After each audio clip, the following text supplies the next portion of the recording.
So here we have it. This is a full comparison of the GoPro 13, the Insta360 Ace Pro 2 and the DJI Action 5 Pro. So I'm really going to put them through all their paces to make sure you know which one, if any, you should get.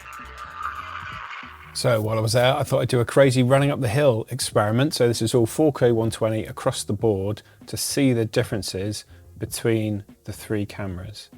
Now, the one thing I definitely notice is that the GoPro is definitely less sharp than the other two. Now, I always put sharpness down to the lowest I possibly can on all these action cameras because I prefer to add it myself in post-production because my computer's more powerful than a little camera.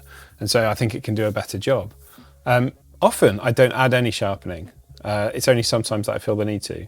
So seeing that the other cameras are a bit sharper, you know, it takes away an option. It does look good, I would say, but it just takes away that option.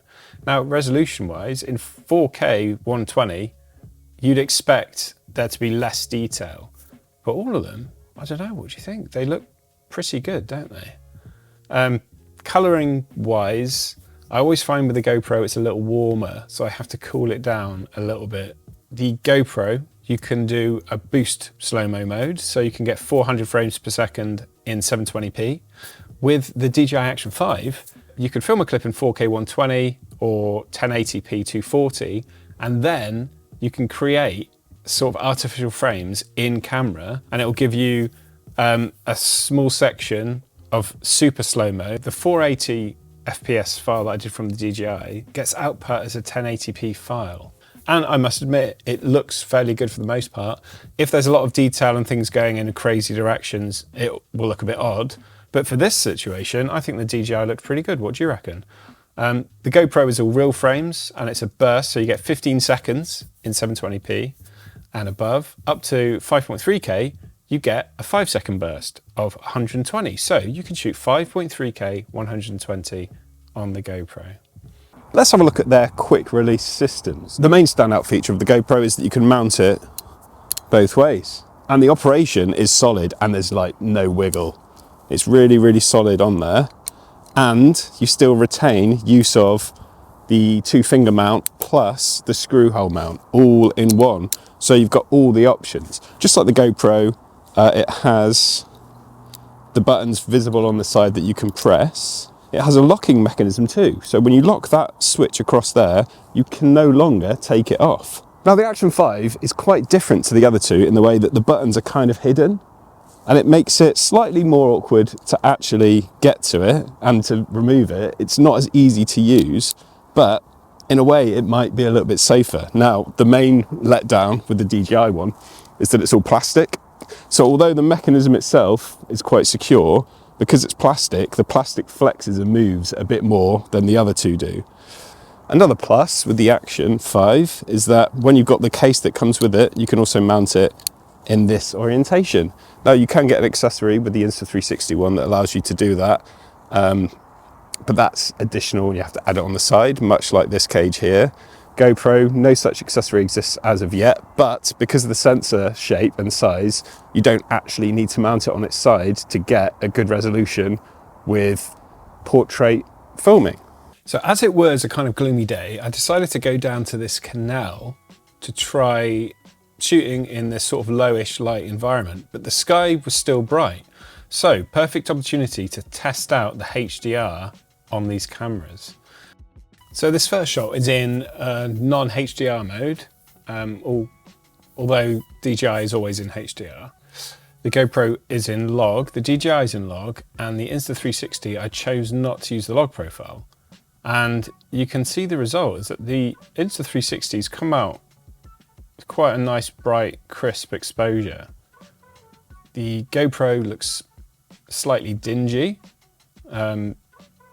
It's not particularly good, especially when I'm sort of silhouetted.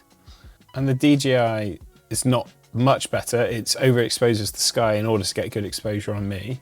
And then with HDR on, you can see what the cameras do. So the Insta360 gets a better exposure overall, and you can see the details in the sky again.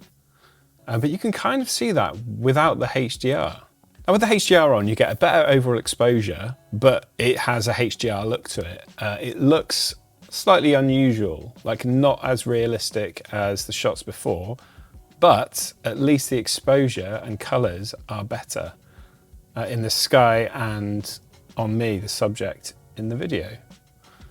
I also took the opportunity to test out the HLG modes on the GoPro and DJI Action 5.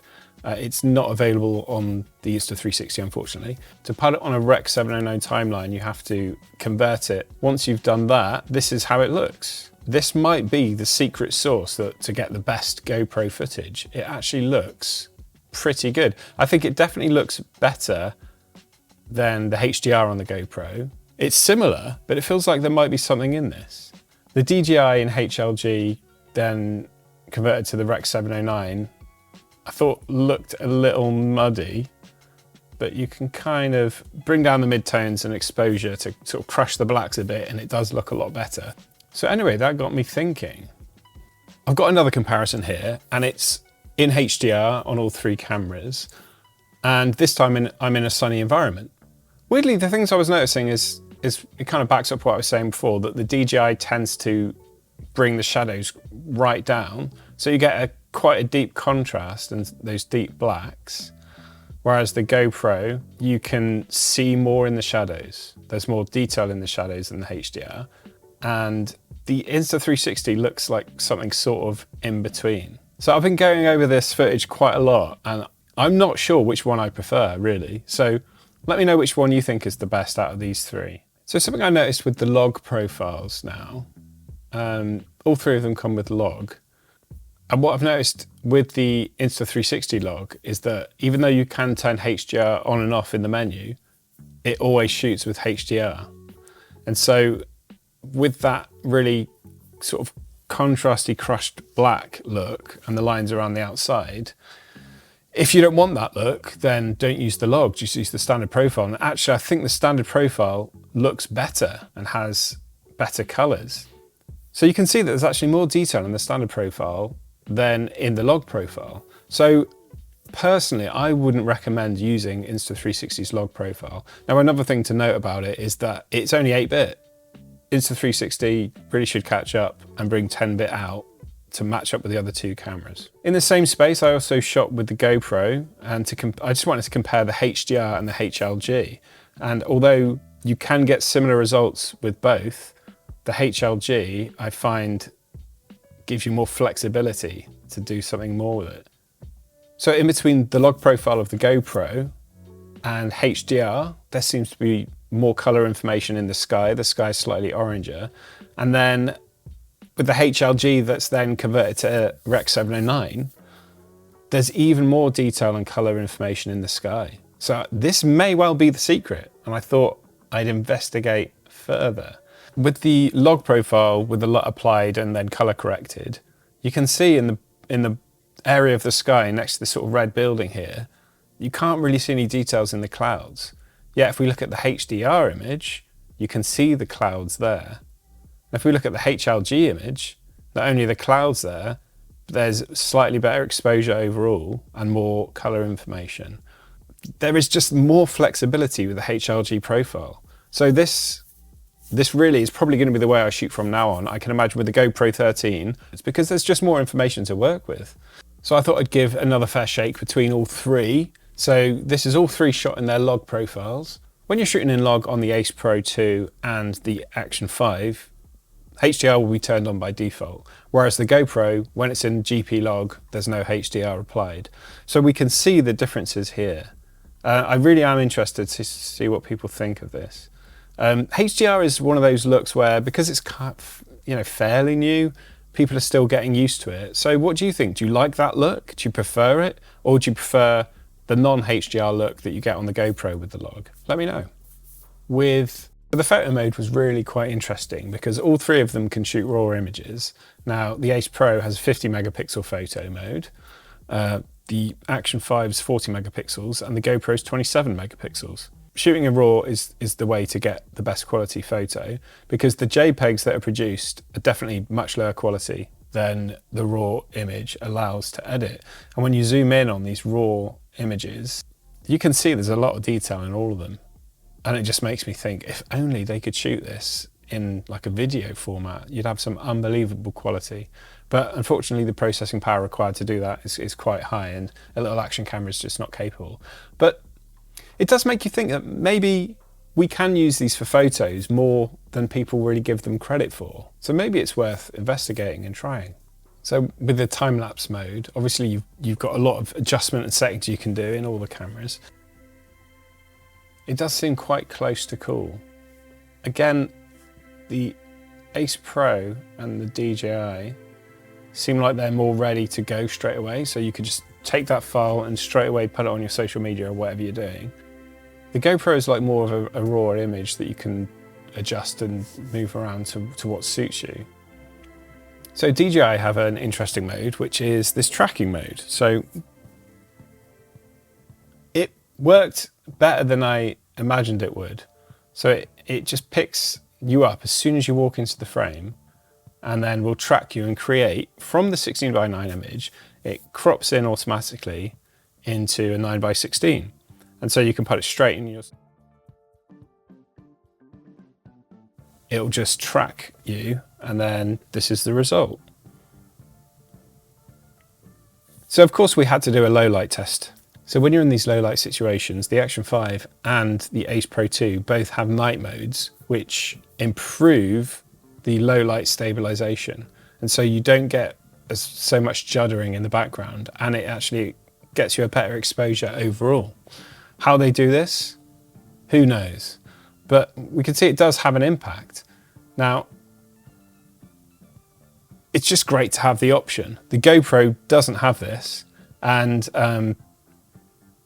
you just get what you get with the GoPro. You have to push the ISO really high, and you end up getting quite a lot of noise, and you'd have to do post-production yourself in order to remove this noise. So the screens on all three cameras. The DJI Action 5 has a really responsive touchscreen. They work really, really well, flawlessly, I'd say. And they're really nice and bright, and they look really good with this generation. And of course, the front and back are both touchscreens. So whichever way you have the camera orientated, you can change the settings and adjust, which is really fantastic. Now you can do a similar thing with the Ace Pro 2. It has a flip-up screen, which is slightly bigger than the previous generation, not by much, and it gets brighter than the previous generation. Having that big screen though facing you is really useful if you're doing a sort of selfie shot, because you can see yourself clearer than the other two cameras. And it really does come in handy at times when you have the camera orientated in such a way that you can't see the screen. Well, you can just flip it out and see it. Or I quite like when I'm cycling, if I've got it on the handlebars, I can flip the screen up so I can quickly glance down and see what I'm filming. The GoPro screens, it's the same screens that we've had for a lot of generations now. They're not particularly good. They're quite unresponsive. I'm not really sure why. I don't know if it's because it's thicker glass or something, or what, or it's just old technology, but it just really, sometimes it can be a little annoying when you're trying to drag through the menus and it just changes settings even though you're not pressing that, and it just can be a little bit annoying at times, that's for sure. So at the widest field of view, they're all fairly similar with how much they can show in the frame. But with the GoPro, you can have the added ultra-wide lens. Now, all these new lenses are automatically detected by the camera. And as you can see, the difference between the standard widest field of view you can get, and then when you add the lens, you just have more in shot. Battery-wise, the Ace Pro 2 and the Action 5 have fast charging. They charge up really, really fast. The GoPro doesn't charge up that fast.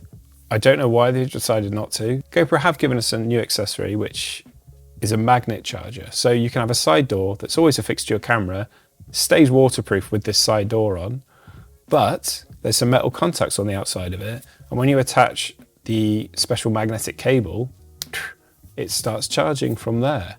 So makes things a lot easier when you want to keep things charged and also waterproof. As a value proposition, the Ace Pro 2 and the DJI Action 5 are probably better value for what you get out of them. But if you want the best picture quality and you've got the good light, then the GoPro is the one for you there. It's really tough to decide. So hopefully that's helped you out. If there's anything else you'd like to see about these cameras, because you still want to make up your mind, you're not sure which one you want to get, then comment below and let me know what else you want to know, what else you want to see me test. And hopefully we'll get you the right camera. These comparisons and reviews take quite a lot of time to put together. So if it's helped you out, please do drop a like and subscribe if this is the kind of content that you're into. And as ever, I'll see you on the next one.